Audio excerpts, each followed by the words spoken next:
Matthew Cappucci is out in Northwest D.C. this morning. Good morning, Matthew. Hey, good morning, gang. Yeah, we're here at Miriam's place. It's a wonderful place where they actually make meals for people who are homeless, but they have so much more. A lot of really important services. We'll tell you all about those coming up in just a few minutes. This morning, we're celebrating Thankful Thursday with a local nonprofit that seeks to end homelessness in the district. Matthew Cappucci joins us now from Miriam's Kitchen in Northwest D.C. Good morning.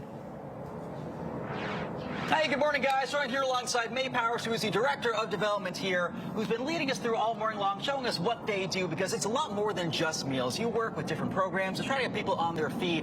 And I learned a new term this morning, chronic homelessness. So what is that, and what role do you guys play? Sure. So chronic homelessness is just a technical term, and it means that our guests have been outside for a year or more and often have an accompanying disability that makes it harder for them to get out of homelessness.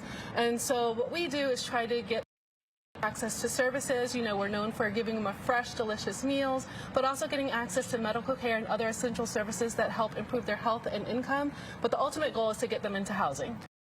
Really, it's just the start. It's about building trust. Yes, I mean, all good relationships start over a great meal, and so that we put a lot of effort into it. I mean, you've seen some of the food that Cheryl and team make, so we want to serve people with love and dignity and let good conversations start from there. And how many years have you been in operation, and what's the journey been like over time?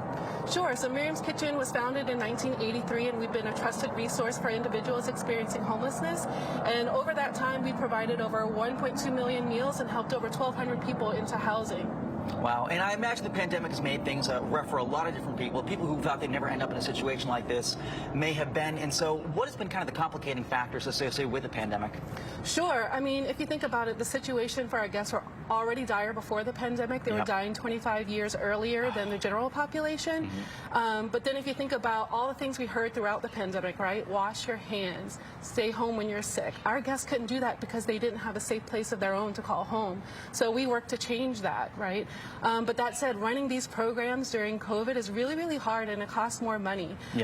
So, you know, like, we're still getting great donations from partners like Trader Joe's and Fishwife and Coastal and things like that. But a lot of our food partners especially have been hit hard by the pandemic, so they've had to reduce or eliminate their donations. Yeah, and very quickly, what is a website so people can get involved, and what can people do at home to help out this amazing cause? Sure. So you can visit our website at miriamskitchen.org, and the first way people can help is really, like, we've been able to keep our doors open throughout the pandemic because community members stepped up to support Miriam's Kitchen and support our guests. And so that's the first way they can make a difference, is by donating. But if you want to get involved in other ways, visit our website. There's a lot of ways to get involved. We have a lot of upcoming events like Hike for Housing, Guest Fest, More Than a Meal. These are all ways that you can get involved in virtually.